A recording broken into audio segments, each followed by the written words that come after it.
Сайн уу? Та нартай шинэхүү өдрийн мэнд хүргэе. За өнөөдөр бүгдээрээ амлсан ёсоор хизээ яаж идэх вэ? Ямар хэмжээтэй ер нь хоолоо идэх ёстой юм бэ гэдэг тухай илүү дэлгэрэнгүй үзнэ.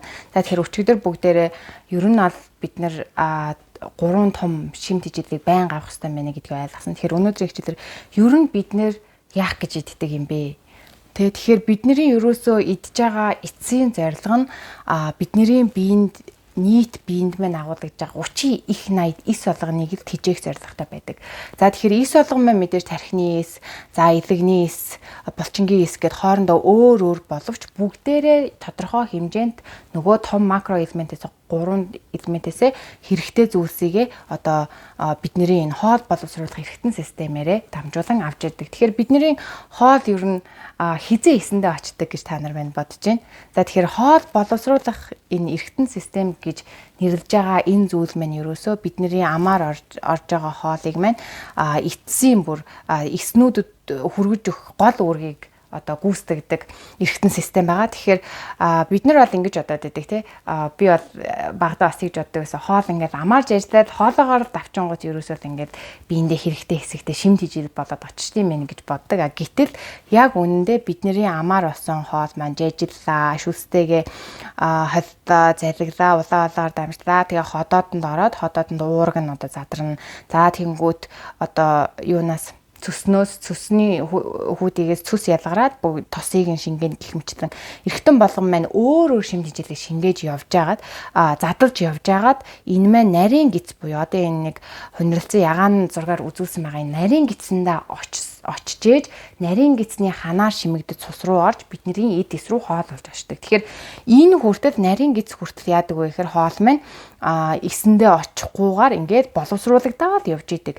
Тэгэхээр энэ амнаас эхлээд аанус хүртэл одоо бидний нийт энэ хоол боловсруулах эргэтэн систем маань өөрөө 8-9 м одоо насанд хүрсэн хүний хоол боловсруулах систем нь 8-9 м тийм урт юм зам байж идэг. Тэгэхээр бид нар одоо хоолыг ер нь бол яаж боловсрдгүү, бид нар одоо яаж зөв идэх вэ гэдгийг мэдхийн тулд энэ эргэтэн систем нь яаж ажилладаг вэ, ямар хугацааны давтамжтай, юун дээр нь илүү бид нар одоо өдөр тутмын амьдралын хэм маягаар тусалж авах вэ гэдгийг л илүү ерөөсөө сурах хэрэгтэй. За тэгэхээр хоол боловсруулахад өстой хамгийн чухал гэж нэрлэгдэж байгаа нэг эргэтэн маань өөрөө ходоод. За ходоод яагаад хамгийн чухал вэ гэхээр энэ хоол боловсруулах саяны ярьсан 8-9 м-ийн урт замын эргэтнүүдийн маань ганцхан хүчлэг эргэтэн. За тийм учраас энэ ходоодыг юусоо хайрлаж хамгаалж энэ ходоодны маань энэ үүргийг нь ингэж бид нар дэмжиж өгж явахгүй бол ходоод маань одоо бид нар урд нь ярьсан шиг илэг шиг тэгж одоо чийж ургаж төлжиж чаддаггүй. Ерөөс ганцхан ходоодтой тэгээ ходоод маань өөрөө хүчлэг байгаа нь маш нарийн учиртай. Яагаад вэ гэхээр бидний одоо бие эргэтэн систем бүхий л хэсэгт маань хамгийн чухал шимт хижээл гэж нэрлэгдэх уургийг маань энэ ходоод задалдаг. За энэ дээр бол энэ ходоодны хүчил байна тий. За ходоодны хүчил гэдэг маань өөрөө хүчлэг орчин бүрдүүлээд одоо энэ хүчил байхгүй бол уураг маань ерөөсөө задралд орж бидний эс рүү очиж чадахгүй гэсэн үг. За тэгэхээр ходоодыгаа бол маш сайн хамгаалж хайрлаж явах хэрэгтэй. За тэрний тулд бүгдээрээ юу хийх вэ гэхээр та нартай нэг бяцхан түүх хуваалцъя л та. За ходоод гэдэг эрхнийг илүү ойлгохын тулд за тэр нь ямар түүх вэ гэхээр 1800-аад оны ихүү үед амьдарч исэн Элакс гэдэг нэг цэрэг залуугийн тухай түүх бол ер нь дэлхийн дахинд энэ ходоод гэдэг эрхнийг ойлгоход маш их нэмэр болсон. Тэгээд тухайн үед Элакс гэдэг залууг эмчилж исэн эмч нь өөрөө ном биш үлдээсэн байдаг. Тэгэхээр энэ залуу яасан бэ гэхээр нөгөө цэрэг залуу байжгаад байлдаж явж агаад ходоодныхаа нэг өнцөг нэг ийм жижигхэн хэсгийг нь одоо суманд өртөд цоорчсон байгаа. Тэгэхээр ходоод нь тухайн үед болохоор мэдээж ходоодыг бүглэх одоо эмчлэх арга зам байгаагүй. Тэр залууг бол ингээд утахгүй одоо үхнэ гэжсэн боловч ходоодыг нэмчилжсэн эмч нь ингээд үзээд судлаад явж ирсний хувьд энэ ходоод гэдэг эрхтнийг мань бид нар бас дэмжиж арчилж болох юм байна. Тэгэх юм бол энэ ходоод маань амьдрах хугацаанд бас уртсах юм байна гэд. Тэгээд тухайн залуу маань дөнгөж 20 хэдэн наснда ходоод нь шархтаж одоо бүр цоорч исэн залуу маань маш өндөр насаас 86 насаасан байгаа. Тэгэхээр энэ хүнийг ходоод нь мэдээ цоорхоогоор 86 насаасан. Гэхдээ ходоодыг нэмчилж исэн эмч нь өөрөө бүхий амьдралынхаа туршид тэр хүний ходоодыг байнга ингэж үзэж шинжилж тэрийгээрээ ном бичиж түүх болгон үлдээсэн байгаа. За тэгээд тухайн эрдэмтэн маань өөрөө хотоодны тухай ойлгосон зүйлсийг тэр номон дээр дэлгэрэнгүй бичсэн байдаг. За эндээс юу болсон бэ гэхээр хотоод гэдэг эрхтэн маань өөрөө хоолыг шингээхэд дор хаяж 3-4 цаг зарцуулдаг юм байна. Одоо ерөөсөө бидний эцсэн хоол эсэндээ хүрэх хугацаа хотоодонд ороод задраад одоо нэлцгоолоо цаашаа шилжих хугацаа минь өөрөө 3-4 цаг болдгийм байна гэдгийг олж тогтоосон байгаа. За дараагийнх нь нэг зүйл нь болохоор хоолны хооронд бас энэ хотоод гэдэг нь өөрөө юм булчинлаг эрхтэн шүү дээ, тийм ээ. Тэгэхээр одоо ингээд хүчил дотор орж ирсэн зүйлийг наашаа цаашаа ингэж одоо булчингараа цохиж түлхэх замаар хоолыг шингээдэг. Тэгэхээр ингээд байн гаживж аваад 3-4 цагийн туршид ингээд ажилсан хотоод маань энэ хоолыг шингээгээд цаашаа явуулсныхаа дараа доор хаяж 1 цаг амрах хэрэгтэй байдаг юм байна гэдгийг олж тогтоосон байгаа. За тэгэхээр бидний хувьд одоо хоолыг хизээ идэх ёстой юм бэ гэдгийг мэдхийн тулд энэ мэдээлэл дээрээ ерөөсө тулгуурлах хэрэгтэй. Тэгэхээр бид нар хоолыг одоо эцснээсээ хойш та юу ч идсэн байсан их багын хэмжээ ерөөсө хамаагүй. Хоолыг за өглөөний цайндаа та нэг хідэн самар ч юм уу тийм ээ юу ч идсэн байж болно. Жимс ч юм уу идсэн бол та доор хаяж 3-4 цаг болж иж дараагийн хоолоо одоо 3-4 цаг дээр 1 цаг нэмэхээр шин 4-5 цаг болж иж хоолоо идчих юм бол энэ хотоод гэдэг эрхтнээ байнга дэмжиж амраах бас давуу талтай байх нэ. За тэгэхээр дараагийн бас нэг энэ хүн судалгааныхаа хувьд олж тогтоосон зүйл нь болохоор хотоод одоо саяны одоо Элекса маань хотоодных нь одоо нүхэн илүү томроод илүү одоо хэцүү болоод өвдөөд өвчин намдах ийм ирж эмчээсээ бичүүлж аваад эмчилүүлж исэн тохиолдол бүрийг нь өөрөөс нь асууж агаад хотоодыг одоо гэмтээдэг хотоодны 5 дайсанг олж тогтоосон байгаа. За тэгэхээр энийг бол ерөөсөө бид нэр өдөр тутамдаа тогтоогод авчих хэрэгтэй. Яагаад гэвэл Монголд бол ер нь хотоодны шархлаа, хотоодны өвчл, хоол шингээх асуудалтай хүмүүс маш их болчихсон сүүлийн үед. Тэгэхээр бид нэр энэ энгийн одоо өдөр тутмын зүйлийг хэрэгжүүлэхэд хотоод маань бүр цоо шинэх юм шиг ирүүл болох боломжтой. За тэгээд ер нь бидний биеийн хамгийн сайхан зүйл нь өөрөө өөрийгөө эрүүлжүүлэн нөхөнд хөлжөөж чаддаг тийм чадвар нь бол маш гайхалтай шүү дээ, тий. Тэгэхээр хотоодны 5 дайсны хамгийн нэгдүгээр нь болохоор хэтрүүлж идэх.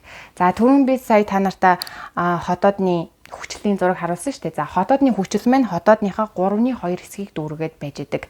За тэгээд хотоодны хүчил маань ихэвчлэн уснаас бүтдэг. Тэгэхээр та хэрвээ ус бага уудаг байх юм бол хотоодны хүчил маань бас бага ялгар нь хоол шингээх чадвар нь муудна. За бас хэтрүүлж идэх гэдэг нь юу хэлээд байгаа вэ гэхээр одоо хотоодоо дүүртэл хэрвээ хоол хийчих юм бол бидний одоо хотоо чи ер нь ийм нэг ийм 2 атга гэх юм одоо ингээд ийм тухайн хүн бүрийн хотоодны хэмжээний өөрийнхөө энэ гарын атгасан гар шиг хэмжээтэй одоо байдаг гэсэн юм 2 атгасан гар шиг. Тэгэхээр эндээс их хоол идээд хотоодны одоо тэр 3/2-т байгаа хүчлээс нь илүү гаргачих юм бол одоо дээдлийн хэсэгт байгаа нэг жоохон тийм хийтэй хэсэг шүү дээ. Тэр хэсгээ уг нь болохоор нэг юм хотоод маань өөрийгөө зайлахад ашигладаг. Гэтэл хоол орж ирлээ нөгөөх нь хүчлэнээс нь даваад бүр хотоодоо ингээд дүүргээд бид нэг цаттлаа идлээ гэж ярьдэн шүү дээ. Тэгэхээр цаттлаа идэхээр юу болдог вэ гэхээр хотоод маань нөгөө ийм зайлах одоо зай хүчлэлтэйгээ шингээж тэр хоолыг ингэж наашин цаашин зайлах зайгүй болчхороо хоол шингээх процесс маань нөгөөний 3-4 цагаас илүү удаан болоо явчихдаг. Тэгээ маш ачаалттай болоод ихэрдэг. За тэгэхээр японочдын одоо жишээ нь урт наслах нууц дээр бүр байн хэлдэг нэг зүйл маань хотоодныхоо 3/2 хүртэл хоолыг идэж сурах гэдэг байгаа байхгүй. Тэгэхээр одоо хятадын урт наслсан эрдэмтэд хүртэл дандаа тэгж битсэн байдаг. Тэр нь бол ерөөсөө тухайн үед шинжлэх ухаан одоо ингэж хөгжиж бид нэр хотоод хардггүй байсан ч гэсэн тэр хүмүүс амьдралынхаа туршлагаар ойлгочихсон байсан. Тэгэхээр яаж ийм вэ гэхээр нөгөө хотоодны хүчил хүртэл хоолоо итгэхэд хангалттай тэгжээж нөгөө хоол маань шингэх зай үлдэх нэ шүү дээ 3/2 гэдэг юм байна тий. Тэгэхээр болж үйл та нар маань хоолыг ерөөсөө хэтрүүлж идэхгүй байх нэ. За тэгээд дараагийн нэг зүйл нь болохоор ойрхон идэх буюу нөгөө хотоодонд амрах цаг өгөхгүй байх юм бол хотоод маань бас доройтдог байх нь. За хоолтойгоо шингэн зүйл маш ихээр уух юм бол хотоодны хүчлийг бас сарниулдаг. Доор хаяж хоолноосоо 30 минутын өмнө уух зүйлийг зогсоосон байх хэрэгтэй байдаг. За энэ тухай та нарт усны хичээлээр нийлээд дэлгэрэнгүй орно. За дөрөвт нь бол мэдээж архины хэрэглээ, зохисгүй хэрэглээ. Ер нь бол арх гэдэг маань өөрөө маш хүчилдэг. За хотоод нь орж ирэхээр хотоодыг өстой жинхэнэ сарниуд гэмтэй хүнс болдог. Архийг ялангуяа үлэн дээрээ ч юм уу хоол хүнсгүй ингэж хэрэглэх юм бол бүр илүү муугаар нөлөөлдөг. За 5 дахь нь бол ерөөсөө сэтгэл зовних айдас, уур уцаар ер нь одоо уламжлалт сангаа ухаан ч гэсэн хийж үзээд идэв штэ. Бидний одоо сэтгэл хөдлөл бидний эд эрхтэн гимтээдгээ гэж тэр бол ерөөсөө үнэн яагаад вэ гэхээр энэ айдас, уур, санаа зовних сэтгэл хөдлөлүүд маань бидний биед кортизол буюу одоо стрессийн дааврыг ялгаруулчихдаг. Тэгэхээр энэ стрессийн даавар маань хоол боловсруулах эрхтэн системийг хамгийн дарамтлагдаг одоо ер нь бол ходоодны хоол шингээх чадварыг нь багасгаад тухайн энергийг өөр зүйл зарцуулчихдаг. Тэгэхээр ерөөсөө та ходоодоо эрүүл байдлын насан туршдаа ер нь шимт хижээлээ байнга авч ингэж эрүүл байхын тулд энэ 5 зүйлийг одоо хийхгүй байх нэ тийм ээ. За тэгэхээр бас нэг одоо ходоодондоо сая бүгдээр 3-4 цаг гэж тэгж штэ тий. Тэгэхээр 3-4 цаг болсон хойно бидний бие ч маш ухаалаг тогтолцоотой. Өөрийгөө хоол идэх одоо боллоо гэдгийг бидэнд өөрийн хэлээрээ дамжуулан хэлж идэг. За тэрийг юу гэдэг вэ гэхээр биеийн өсөлт гэж байгаа. Одоо бид нар ч болохоор нэг юм орчин үед яадаг вэ гэхээр хоол элбэг болчихсон болохоор юм өсөх энэ мэдрэмжээс маш тийм ангид болоод байгаа. Энийг юусаа анзаарч анхаарахаа байсан. Гэтэл бие мэн өөрөө бид нартэй ингэж байнга ярилцаж дохио өгч идэг. Тэгэхээр бид нар биеийнхээ өөрийнх нь энэ хилэмжийг нь анхаарч сонсож явах юм бол ер нь бол бараг ямар ч эмч одоо тий ийм хооз шим судлаач хүнээс асуухгүйгээр бид нар өөрийнхөө биеийг мэдэх боломжтой, юу идэхээ хүртэл мэдэх боломжтой байж идэг. За тэгэхээр биеийн өсөлт гэж юу хэлээд байна вэ гэхээр энэ биеийн өсөлтийг илэрж байгаа энэ шимж тэмдгүүд нь одоо энэ зурган дээр үзүүлсэн байна. Энэ шинж тэмдгүүд илэрж байгаа үед бид нар хооллоо идэх хэрэгтэй одоо идэх боллоо гэдэг дохио гэсэн. За нэгдүгээрт нь болохоор хамгийн энгийн хамгийн чанга чимээ бол ерөөсө дохио гидс хоржигнор дуурах чимээ байдаг. За тэгэхээр та өөрөө бас бодоод үзээрэй хамгийн сүүлд хизээ гидсэн хоржигнор дуурах үед хоол идсэн бэ. За тэгэхээр гидс хоржигнор дуурах чимээ бол ходоод маань амарж гин. За хоолоо шингээж дууссан. За одоо энэ дээр ашигт бактериуд маань бас ажиллаа хийж дууссан гэсэн дохио байдаг. Тэгэхээр бодгоол ходоодыг дуурах үед нь хоолоо идж байгаараа. За дараагийнхан шинж тэмдэг нь болохоор амнаас одоо шүлс ялгарах. За бас одоо ингээд ийм хоолнд мэдрэг одоо үнэр ч юм уу нэг хоолны газар хажуугаар явахаар бүр синхгээд үнэр нь гоё санагддаг шүү дээ. Тэгэхээр бусад одоо бидний мэдрэхүүнүүд ам, хамар, нүд за тэгээд одоо сонсгол ч юм уу тий хоолны шаржигнаж дуурж байгаа чимээ ч юм уу эдгээр зүйл мэдрэг болж байгаа таны бие бас өсөж гинэ гэсэн командыг өгч магадгүй. За тэгээд дараагийнх нь болохоор эрэгтэй хүмүүсээр маш их анзаарагддаг зүйл бол уцаартай болдог тийм ээ. Хоол байхгүйгаас нөгөө стресстэй эхэлдэг, уцаартай болдог, хөмсгөн зангирдаг тий шалтгаангүйгээр уурладаг. Энэ бол бас ингээд бидний биеийн бас нэг тийм өсөж байгаа хилэмж байдаг. Яагаад гэхээр нэг хоол идүүлэх гэдэг шүү дээ. За тэгээд хоол идэхгүй байх юм зарим хүмүүс болохоор ядардаг тий дотор муухаардаг, толгоо өвддөг, жоохон хүүтэн хүүц гардаг ч гэдэг юм уу. Тэгэхээр эдгээр шинж тэмдгүүд бие маань бүгдээрээ одоо бид нэр ингээ өсөж гинэ. Эсмэн шимт хижээл хэрэгтэй боллаа гэсэн дохио байдаг. Тэгэхээр энэ үед нь хоолж явах юм бол сайн. Окей гэсэн үг. За тэгэхээр харин ямар үед хоол идэж болохгүй вэ? За гэдгийг юу ахын тулд та нарт энэ слайд дээр одоо харж байгаа штэн бид нэр цангах мэдрэмж төрөх үед ялангуяа одоо зарим хүмүүс тэгдэж штэ ингээд манай хүүхэд хоол идсэн хэрнээ жоохон байж байгаа өслөө гэдэг те. Тэр хүүхэд бол өөрөө одоо жишээ нь бид нар шиг ингээ биеийн хилэмжийг зааж өгөөг бол мэдэхгүй штэ. Тэр нь юу байдаг вэ гэхээр ихэвчлэн цангах мэдрэмж байж байдаг. Хүний одоо цангах мэдрэмж тархинд очихдаа өсөх мэдрэмжтэй маш адилхан байдаг. Яагаад гэвэл биед нь нэг юм хэрэгтэй болж байна л гэсэн үг байгаа даахгүй. Тэгэхээр хоол хооронд ялангуяа саяны нөгөө хоол шингэж амжааг байгаа 3-4 цагийн хугацаанд 5 цаг орчим энэ хоол шингэж явах үед хэрвээ хүүхэд ч юм уу танд өсөх мэдрэмж төрж байгаа бол тэр нь цангах мэдрэмж байх магадлал хамгийн өндөр. Тэр үед нь яах хэрэгтэй вэ гэхээр ерөөсөө 1-2 аяга эсвэл ганц аяга ус балгаар ингээд уугаад үзээрэй. Ялангуяа энэ зүйл дөнгөж төрсэн хөхүүл ээж нарт маш их ажиглагддаг. Яагаад гэхээр бид нар хөхүүл үед нөгөө хөхний сүгээр маш их одоо шингэнийг алдчихдаг учраас буцаагаад нөхөх хэрэгтэй. Гэтэл хүүхд төхөөсний дараа бүр нэг өсөж байгаа юм шиг мэдрэмж гинт төрөөл идээд идэг штэ. Гэтэл тэр маань ихэвчлэн цангах мэдрэмж байж байдаг. Тэгэхээр энийг бас ажиглаад хоол хооронд хүүхэд юм нэх юм бол таа ч гэсэн өөрөө өсөх юм бол ус ууж агаарэ. За хоёр дахь нэг хүмүүсийн андуураад байдаг биеийн өсөлтөөс андуураа идээд идэг зүйл нь сэтгэлийн өсөлт гэж нэг юм байдаг. За энэ нь юу вэ гэхээр ихэвчлэн сэтгэл санаа тогтворгүй байгаатай холбоотойгоор үүсдэг одоо өсөлтийн төрөл гэж үзэж байгаа юм. Одоо нэг юм идмээр санагдаж байгаа. Ялангуяа та нар маань сэтгэлээр унсан, ямар нэг юм бүтлгүүцсэн. За тэгээд ингээд одоо нэг юм тусламж хэрэгтэй болдог нэг тийм үе эдэж та ганцаарцсан ч юм уу тэр үед хүн ерөөсөө юм чихэрлэг зүйл барьж авах нь хамгийн одоо магадлал нь өндөр байдаг. Яагаад вэ гэхээр чихэрлэг зүйл маань богино хугацаанд танд сэтгэл ханамж өгдөг байхгүй юу. Тэгэхээр энэ үедээ хүмүүс хөвчлэн зайрмаг ч юм уу, белуу ч юм уу, за дуртай ингэж бодоод идээд идэг. Гэтэл энэ маань болохоор ийм сэтгэл хөдлөлийн донтолтын тойрог үүсгэждэг. За та одоо стресслээ тий ажлын бүтлгүүцгээ за яста сайхан ганц белуу аваад ичиж гэдэг юм уу. За ганц пицца аваад ичиж за яста ганц зайрмаг миний хамгийн нуртай зайрмаг сникерс аваад ичиж гэдэг юм уу. Ингээд нэг жоохон сахартай хүнс идлээ. Гэтэл энэ сахартай хүнс маань яадаг вэ гэхээр цусан дахь сахарыг гинт өсгдөг учраас ард нь гинт ундаг. Тэгэнгүүтээ гинт унангууд юу болдог вэ гэхээр дахиад энийг идэх сэдв төрүүлж идэг. Тэгэхээр та яадаг вэ гэхээр нэг зайрмаг ичингүүтээс гоё амтай байлаа жоохон байжгаад дахиад аваад идээд гэж боддог гэсэн. Тийм учраас хүмүүс нэг дор 1 кг чихэр нэг дор 1 кг боорц идчихдэг нь өөрөө энэ мэн донтуулах чанартай байж идэг.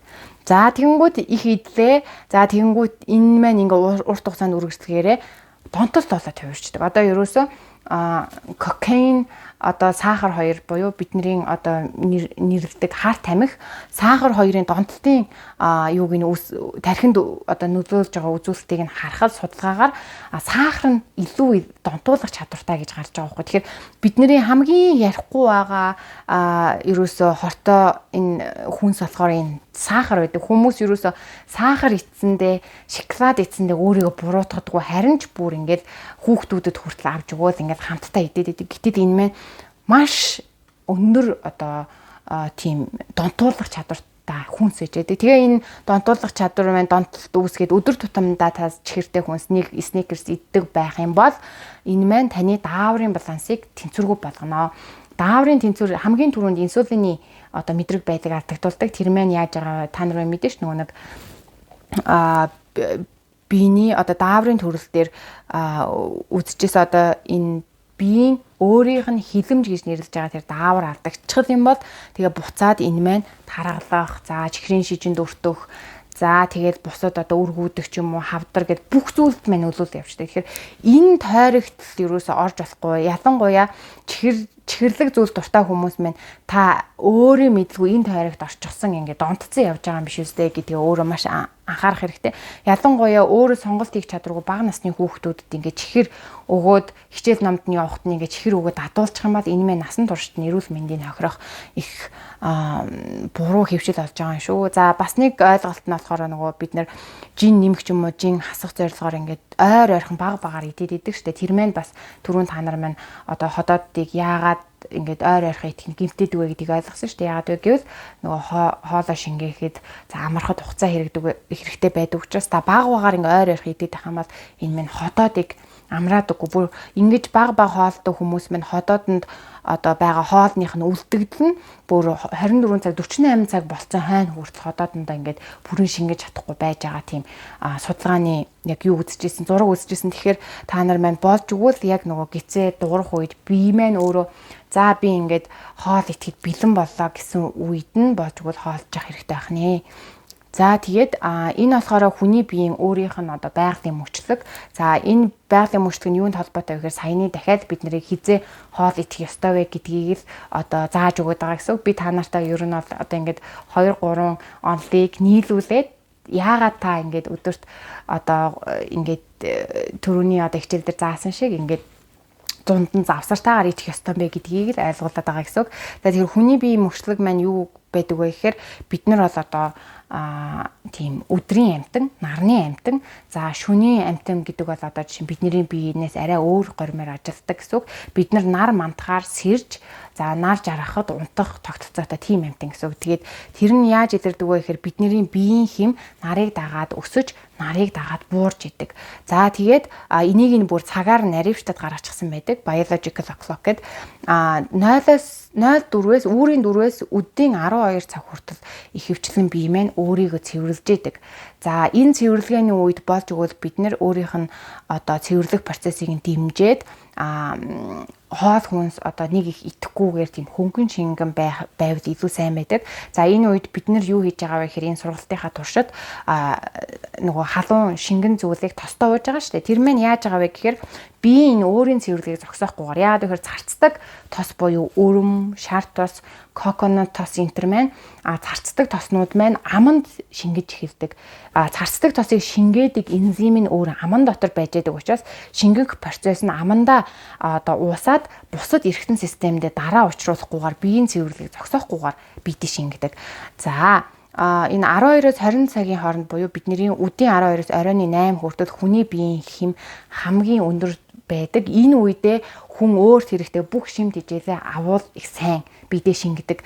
За энэ үед бидний өдрийн хоол, оройны одоо ашигт бактеритай хоол хоёр таарж байгаа шүү дээ, тийм ээ, хүнс хоёр таарж байгаа. Тэгэхээр энэ үед одоо идж байгаа хүнсүүд маань биднэрт одоо шимт хичээл өндөр байх тусмаа биедээ сайн шингэж 30 их 89-нд хоол болж очдог байхан. За оройн 8-аас үүрийн 4 цагийн хооронд ерөөсөө хоол идэж болохгүй. Тэр чигт нь одоо хоолыг зогсоогоод биедээ өөрт нь хоол боловсруулах хугацаа өгөх хэрэгтэй. За энэ оройн 8-аас үүрийн 4 цагийн хооронд бие маань одоо энэ орж ирсэн шимт хичээлийг ялгах, боловсруулах үйл явц болж идэг. Одоо жишээ нь хотоод маань уурга задлаа, тийм ээ. Ингээд игсэндээ хэрэгтэй шимт хичээлээ хуваарлаад, за эсмэн өөрөө хэрэгтэй шимт хичээлээ нөөцлөд, за бусад хэсэг рүү нь явуулдаг ч юм уу, тийм ээ. За тэгээд өтгөн одоо хэрэггүй зүйлийг өтгөнөөр гаргахад бэлдээд яг энэ үед одоо хүний биеийн хэм хамгийн бага байдаг бидний унтж байгаа үе таарж байгаа. Тэр унтж байгаа явцад ийм одоо чухал үйл хэрэг болж байдаг. Тэгээ энэ маань яг одоо өглөө бид нар чинь үүрийн 4-өөс эхлээд одоо сэрэх үйл явц руугаа бие маань шилжээд үүрийн 4-өөс 12 цагийн хооронд бидний одоо энэ бие маань ялгсан зүйл маань одоо гадагшлана. Тэгэхээр ихэвчлэн эрүүл хүний өтгөн өглөөгөр 4-өөс 12 цагийн хооронд ялгарч идэг. Ихэвчлэн нэг 6-аас 8 цагийн хооронд ялгарч байвал их сайн. За тэгээд мөн энэ үед боловсруулаад одоо энэ шимт хичээл аваад боловсруулсан нөөцлсөн зүйлсийгээ бид нэр энэ биеийн цэвэрлэгээний үедээ хангалттай зарцуулах эрч хүчтэй байж байгаа. Одоо жишээ нь бид нэр өглөө энэ сургалтынхаа туршид өглөө 1 цаг алхаж байгаа шүү дээ. Тэгэхээр 1 цаг алхахад биднэрт ямар ч хоол хэрэггүй. Яагаад гэхээр аль хэзээ бид нар унтж явах үед энэ маань хэрэгтэй шимт хичээл нөөцлөсөн байгаа. Тэгэхээр нөөцлсөн тэр хэсгээрээ 9 дотсон шимт хичээлээ бид нэр зарцуулахгүйгээр шууд өглөө сэрэнгүүтэл ерөөсөө хям талах бариад идээд эхэлэх юм бол бид нар нөгөө нөөцөө ашиглахгүй бие цэвэрлэхгүй байгаа учраас энэ маань хуримтлагдаад өөх болоод яваад идэг гэсэн үг. Тэгэхээр энэ биеийн мөчлөгөөл ойлгоцсон байхад бидний одоо бие маань асуудалгүйгээр хоолоо шингээгээ дээр нь ямар ч асуудал үүсэхгүйгээр бие маань өөрийгөө идгээгээд нөхөн зүжүүлээд явах боломжтой байж байгаа. За тэгээд энэ сургалтын дээр та нарт минь бас хэр хэмжээний хоолыг ер нь хүний бие өөрөө авбал ер нь зүгээр юм бэ гэдгийг илүү дэлгэрэнгүй өгөхийг хичээсэн. Яагаад вэ гэхээр та нартай би нөгөө түрүүний хичээлээр хэлсэн шүү дээ. Хүний ходоод гэдэг маань ийм хоёр одоо атгасан гар шиг байгаа. Тэрний 3/2-оор нь идүүлэх зүгээр байдаг гэд хэлсэн шүү дээ. Тэ яг тэрнтэй адилхан нэг энэ хүн болгоны өөрийнх нь ходоодны хэмжээ өөр байдаг. Яагаад гэхээр хүн болгоны атгасан гарын хэмжээ өөр шүү дээ, тэ. Тэгэхээр бид нэр өөрийгөө ямар хуу хоол идэхийг мэдхийн тулд өөрийнхөө биеийн эрхтнэрээ хэмжээ аваад их зүгээр байдаг. Тэгэхээр та нар маань энэ зургийг бас хадгалаад авчаарай. За ер нь бол энэ бидний энэ хоолны хэмжээ болохоор өдөрт одоо авж байгаа бидний нөгөө гол хоол байгаа шүү дээ. Уураг, тос, нүүрс усыг зэрэг авж байгаа тавгтай хоолн дээрээ энэ хэмжээг ашиглаад үзээрэй. За тос болохоор энэ 2 хуруу гэж байгаа юм. Эрхийн хуруугаар 2. За уураг бол бидний энэ газрын алга шиг хэмжээтэй одоо мах гэсэн үг шүү дээ. За энэ үр хальцтайгаа байгаа будаа эсвэл бүхэл бүрийн гурил нь бол бидний алгаа хонхоолсон хэмжээ буюу одоо энийгээр дүүр гэсэн хэмжээнд, за ногоо бол атгасан гарын хэмжээтэй байх ёстой. Тэгэхээр энэ 4 хэмжээгээр та хоолндоо тос, уураг, нүүрсэс ногоогоо ингээд ногоо гэдэг бол нөгөө хүнсний эслэг өгөх гээд байгаа шүү дээ энэ хоёр маань. Тэгэхээр энийг ингээд тавгандаа тааруулаад итгэл болно. Тэгэхээр одоо ээжүүдийн маань бас нэг гаргадаг алдаа нь болохоор их л ижээв сайн гэж бодоод нөгөө дүнгэж бор хоолнд орж байгаа хүүхдүүдэд өөрийнх нь хотоодны биеийн хэмжээгээр биш өөрсдийнхөө иддэг аягаар ингээд их идэх гэдэг ингээ шахаад өгөөд байдаг. Гэтэл одоо та хүүхдийнхаа гарыг ингээ атгуулад үзээрэй. Бидний гартаа харьцуулахад жоохон юм байгаа. Тэгэхээр яг ходоод нь хоол боловсруулах хэрэгцсэн систем тийм жоохон байгаа байхгүй. Тэгэхээр хүүхдийнхаа хоолыг ч гэсэн тавгалахдаа өөрийнх нь ингээд атгасан гарны хэмжээгээр энийгээр нь ингээ хэмжээ аваад эрхий хуруугаар нь тос өрөө мөглөө. За махын нэг иймэрхүү хөөрхөнд татсан алгааных нь хэмжээтэй мах гэдэг ч юм уу те. Тэгэхээр ийм байдлаар хөөрхөн ингээд юу яагаад хэмжээг нь тогтоочход их амархан. Тэгэхээр энэ бол нөгөө өөрийнхөө гараар хэмжиж байгаа учраас танд яг л тохирно. За бас нэг зүйл нь болохоор булчингийн мас ихтэй. Одоо эрэгтэй хүмүүс бол байглаасаа эмэгтэйчүүдээсээ булчингийн мас ихтэй. Тэгээ гадаа бас хөдөлмөр эрхэлдэг булчингийн ажиллагаа нь их байдаг. Байнгын хөдөлгөөнтэй байдаг. Одоо манай хүн бол одоо жишээ нь хань маань ингээд хашаанд баг өдөрж өгөнждөг маш их хөдөлгөөнтэй байдаг. Баян ингээд хашаага тойрол эн чинь ингээд юмнуудаа хийгээд ласгалаа хийгээд модоослаад тэгдэг учраас бас намайг бодвол одоо булчингийн ажиллагааны их байгаа учраас хоол хурдан шингэн гэсэн үг. Тэгэхээр эрэгтэй хүмүүсийн тийм их хөдөлгөөнтэй булчингийн ажил их хийдэг, дасгал хөдөлгөөн их хийдэг эрэгтэй хүний хувьд энэ хэмжээнүүд 2 дахин байж болно. Одоо тос нь 2 хуруу гэхэд уураг ногоо энтер нь болохоор 2 одоо жишээ нь алга шиг 2 ийм атгах шиг байж болно. Тэгэхээр энийг ингээд тулгуурлаа та нар маань өөрсдийнхөө хоолыг хэмжээг мэдээд авчин. Тэгээд гэхдээ ер нь бол одоо нэг байхад хангалттай л гэж үзээд байгаа юм. Тэгэхээр та нар маань яг өөртөө тааруулаад өөрийнхөө биеийн онцлог, ажлын онцлогтой тааруулаад хоолоо ингээд зохицуулаарай. За тэгээд өнөөдрийн даалгавар нь болохоор та нар маань одоо өчигдөр үтсэн те эрүүл хооллолт гэдгийг ерөнхийд нь нэг ойлгоод авчихсан энэ мэдээллүүд ашиглаад ер нь гэр бүлийнх нь хуучин хооллолт нь юу нь буруу байсан байна, юу нь бас зөв болоод байсан байна гэдгээ хоорондоо ярилцаад энэ бичлэгний дор комент хэсэг хуваалцаараа мөн шинэ хоолны меню төлөвлөгөө зохиогоор өдрийнхаа нөгөө өчигдрийн мэдээлэл өнөөдрийн мэдээлэлтэй тулгуурлаад тэгээ менюгээ бичээд гоё ийм хоол, ийм орс найрлагатай байвал бас болох юм байна. Ялангуяа та нар маань өдөр тутам нөгөө иддэг өөрсдийнхээ гэр бүлийн гишүүн болгоны дуртай хоол гэж байгаа шүү дээ. Тэгэхээр тэр хоолоо яаж одоо нөгөө нэг эрүүл уураг тоос нүүрсүүсээ тэнцвэртэй авч байгаа хоол болох вэ? Юугаар орлуулж болох вэ гэдгээ бас гоё сэтгэх юм бол хүүхдүүд энэ дээр маш адтай байдаг. Тэгээ гэр бүлээрээ ярилцаж гарахгүй бол нөгөө ээж нь ихэвчлэн нөгөө сургалтанд суугаад ээж нь ингээд нөгөө загнаад ахаар бусдуул нь ингээд ойлгоогүй үедээ хүлээж авах хэцүү байдаг. Тийм учраас та нар маань хичээлээ гоё хамт үзэж агаад хамтдаа ярилцаад төлөвлөгөө зохиогоод үзээрэй. За тэгээ та нартайгаа дараагийн хичээлээр уулзъя. Түр баяртай.